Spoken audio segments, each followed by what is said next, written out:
forget to subscribe my channel Hang Duk Mana Sas. Assalamualaikum, selamat datang lagi ke channel Hang Duk Mana. Mari kita dengar apa respon daripada Datuk Loh Mak Adam apabila MP dari Labuan memberi sokongan kepada Datuk Seri Anwar Ibrahim. Kita baca detail sikit dekat mesyuarat ini. Seorang lagi ahli Parlimen PN menyatakan sokongan terbuka kepada Perdana Menteri Anwar Ibrahim. Kali ini dinyatakan ahli Parlimen Labuan yang merupakan ahli Bersatu Suhaili Abdul Rahman. Okey, mari kita dengar respon daripada Datuk Loh Mak Adam. Dia akan letak komen macam biasa. Okay, Ya. sekarang ni kalau kita tengok ada dua ahli parlimen daripada Peribumi Bersatu yang menyatakan secara terbuka sokongan mereka terhadap PMX. Pertama Kuala Kangsar itu, kedua Labuan. Adakah akan ada lagi ahli-ahli parlimen pembangkang yang akan menyatakan sokongan terbuka mereka kepada PMX? Pertama sekali, itu hak ahli parlimen Kuala Kangsar, itu hak ahli parlimen Labuan untuk menyatakan sokongan kepada PMX. Tak salah, kan? Cuma saya rasa PMX juga perlu berhati-hati bila berhadapan dengan mereka ni lah. Kita tak nak jadi satu trend, satu trend seolah-olah rakyat beranggapan bahawa kita juga mengamalkan scheme of things dan ugutan yang dilakukan oleh Mahathir dan juga Muhyiddin dulu. So kita tak nak rakyat berpersepsi seolah-olah macam kita juga buat apa yang Mahathir buat, kita juga buat apa yang Muhyiddin buat. Jadi bagi saya cukuplah 2 ekor ni. Dua orang. Aku selalu cakap 2 ekor. Nanti orang marah. Sebenarnya kita dah terbiasa macam itu, kan. Minta maaf lah. 2 orang ni. 2 orang ni cukuplah. Lagipun kita di peringkat UMNO pun kita merasakan bahawa kalau pembangkang nak bersama dengan kita, they have to do it bak kata orang tu dalam konteks secara en bloc. Suruhlah ketua pembangkang tu ikut cadangan Datuk Seri Anwar, berunding dengan Timbalan Perdana Menteri 2 Datuk Seri Fazilah, kan, sign CSA, nyatakan sokongan kepada kerajaan. Tapi kalau 1-2 ni, saya nak beritahu satulah, kan, kita tak nak benda ni jadi budaya. Pertama. Yang kedua, dari segi strategi politik, salah satu sebab kenapa UMNO melingkup ni kerana apa yang dilakukan oleh Datuk Seri Ismail Sabri. Dia tanda tangan CSA dengan pembangkang dan dia bagi duit kepada pembangkang, dan akhirnya duit itu digunakan untuk mengukuhkan kedudukan pembangkang, dan akhirnya yang tak nyai UMNO, kan? Pilihan raya pula didelay. Maka sudah pastilah belanjawan ataupun bajet yang diberikan kepada kursi-kursi pembangkang itu digunakan sehabis baik untuk meluaskan pengaruh mereka. So bagi saya, kalau boleh lah, kalau boleh cukuplah setakat 2 orang ni, jangan ditambah. Jangan ditambah. Sebab mereka pun tidak akan bersama dengan kita. Nak percaya dia orang ni sincere dengan kita, tak adalah, minta maaf. Aku memang tak percaya lah, tapi ruginya bila kita salurkan dana kepada mereka, maka akhirnya mereka akan meluaskan pengaruh mereka. Lebih baiklah dana tu disalurkan kepada JPP ke, ataupun Jawatan Kuasa Pembangunan Persekutuan ke, ataupun penyelaras DUN atau penyelaras parlimen yang kita lantik. Biar dia orang uruskan dana tu. Okey? Ada TikTok? TikTok ada. Buka. Sabullah Paklah. Okey. Assalamualaikum. Oh, dia reject pula. Lagi dia ni. Dah terjawab ke soalan dia? Okey, ada soalan lain? Silakan. Tok, sebabkan Tok dah tak live beberapa hari ni Tok. beberapa hari ni ada ni, macam Datuk cakap lah, ada beberapa ahli parlimen yang tak betul. Kenapa? Yang paling tak betul saya tengok ni sekali Langkawi tu. Langkawi kenapa? Langkawi bersama dia sekali lagi dia nakkan dia kata dia boleh sokong PMX, tapi dia nak PMX buat juga LRT daripada Pekan Kuah ke Alustar tu. Yang kedua, dia ni mengeluarkan kenyataan-kenyataan yang berbau seksis terhadap. Orang tanya dia nak jambatan ke, dia nak buat apa ni, dia kata dia tak nak jambatan, dia nak buat LRT Tetapi so macam mana LRT dia terbang ke? Bagi saya lah, lebih baiklah dia letak jawatan dia tu bagi orang yang lebih gila daripada dia bertanding di kursi tu. Sebab ada seorang yang lebih gila daripada dia, memang berhajat sangat nak bertanding kursi Parlimen Langkawi tu. So dari segi hutang-hutang dia apa semua sekali, insya-Allah settle. Orang tua tu akan settlekan.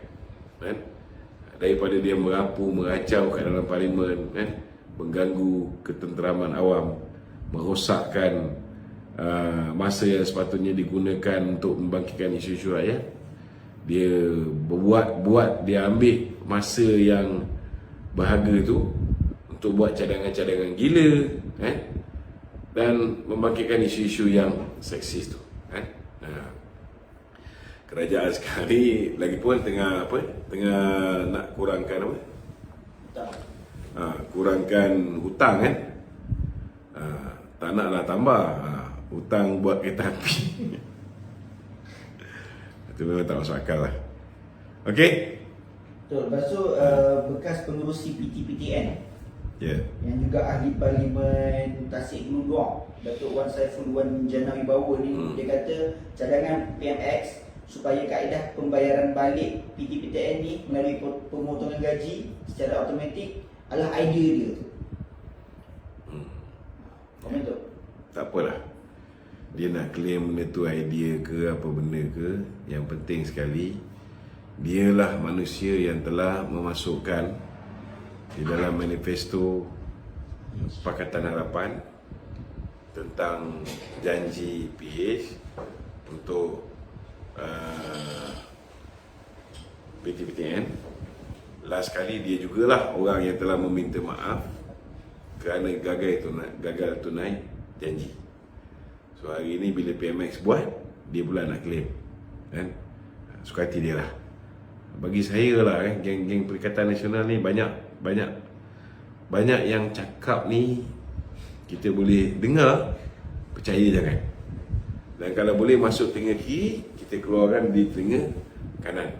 Kalau tidak, kita lagi pening balik.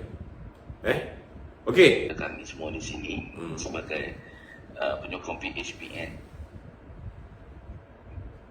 apakah akan berlaku lebih besar gelombang ini akan menyatakan sokongan kepada PMX, dan sejauh mana kejujuran mereka ni bersama dengan PMX? Itu sahaja Datuk untuk dia sebenarnya sekarang ni pembangkang ni berantakan. Berantakan. Kalau setakat Kuala Kangsar, Labuan, Langkawi, kalau ada orang ni buat kepala-kepala gila macam ini tu, bagi saya biarkanlah, jangan bazir masa kita melayan sangat. Yang keduanya sebenarnya ramai orang tak tahu, ada di antara dia orang ni pergi jumpa Datuk Zahid, minta Datuk Zahid ni menjadi Perdana Menteri pun ada. Mereka ni bersetuju untuk sokong Datuk Zahid menjadi Perdana Menteri. Datuk Zahid tolak mentah-mentah. Datuk Zahid tolak mentah-mentah. Bukan setakat tu, ada pula yang pergi jumpa PM pula. Mereka minta supaya mereka sedia nak bagi sokongan padu semuanya kepada PMX untuk menjadi Perdana Menteri, dengan syarat mereka minta supaya PMX gugurkan Datuk Zahid daripada kabinet. Dan alhamdulillah saya dengar cerita PMX pun tolak juga. Jadi cuba kita fikir, dia orang punya mainan ni, dia pergi jumpa Datuk Zahid, nak angkat Datuk Zahid jadi PM. supaya Dato' Zahid tinggalkan PMX, kan? Kemudian dia jumpa PM, dia suruh PM tinggalkan Dato' Zahid. Sebenarnya yang mereka paling takut ni sebenarnya ialah ukhuwah di antara Dato' Zahid dengan PMX ni. Yang ini akan menyebabkan harapan mereka untuk buat kerajaan Tembok Atap akan musnah. Harapan mereka akan musnah semusnah-musnahnya. Itu yang sekarang ni dia cuba macam-macam cara untuk membuat kita berpecah. Itu sebab kita pun kena pandai. Kita kena tahu bahawa musuh kita ni, otak mereka ni geliga, mereka sedang mencari helah, mereka mencari jalan macam mana nak memecah belahkan kita. Dan jangan kita mudah sangat nak berpecah belah. Okey? Okey, baik, saya setuju dengan pandangan Dato'. Dan saya nak clearkan otak saya dengan semua viewer yang ada kat bawah. Soalan saya yang kedua, Dato'. Soalan ni menarik sebenarnya. Apa yang berlaku pada hari ini, kenapalah walaun ni, cyber trooper walaun ni hari ini sanggup melakukan fitnah yang tidak logik. Dan saya nak Dato' beritahu sikit lah, Ratu Naga and the team ni, termasuk Papa Gomok ni, hari ini telah menghadap PDRM lah. Dan apa nasihat Datuk pada diorang ni sebenarnya? Hala tuju mereka ni sebenarnya ke mana, Datuk ni? Segala-gala bagi saya diorang ni memang tak makan nasihat. Kita kena tahu bahawa mereka ni ialah cyber troopers berbayar. Kalau mereka tak buat apa yang mereka buat ni, mereka tak dapat gaji, mereka tak dapat bayaran, mereka tak dapat projek, mereka tak dapat macam-macam daripada orang-orang yang hire mereka. Dia punya paymaster. Ada yang sekarang dah tak boleh bagi projek, tetapi dulu banyak bagi projek. Mungkin dah terhutang budi dan sebagainya. Bila terhutang budi ni, maka tergadai budi. Lebih kurang begitulah. Jadi bagi saya simple sajalah. Kita pun nak pelik dengan kepelikan yang diorang tunjukkan ni, pun tak payah bazir masa kita nak pelik. Memang kita kena terima hakikat selagi diorang ni tak kembali memerintah, selagi itu mereka akan gunakan segala pengaruh yang mereka ada, media sosial yang mereka ada untuk memburukkan kita, untuk memfitnah kita, untuk menjatuhkan PM kita, supaya mereka ada peluang untuk ambil alih kerajaan. Tapi bagi saya lah, nasihat saya pada diorang ni, move on lah. 6 buah negeri kamu dah gagal untuk jatuhkan kerajaan ni. Pilihan raya di Pulai, kamu gagal. Simpang Jeram, kamu gagal. Pelangai, kamu gagal. Kalaupun kamu berjaya di Kemaman pun, ianya tak memberi kesan apa. Kita tetap ada 2/3. Dan setiap hari bertambah. Itu hari ada 148. Sekarang ni dengan pengakuan oleh Suhaili, sudah jadi 149. Jadi bagi saya lah, jangan bazir masa. Itu sebab sekarang ni ramai yang akan melompat.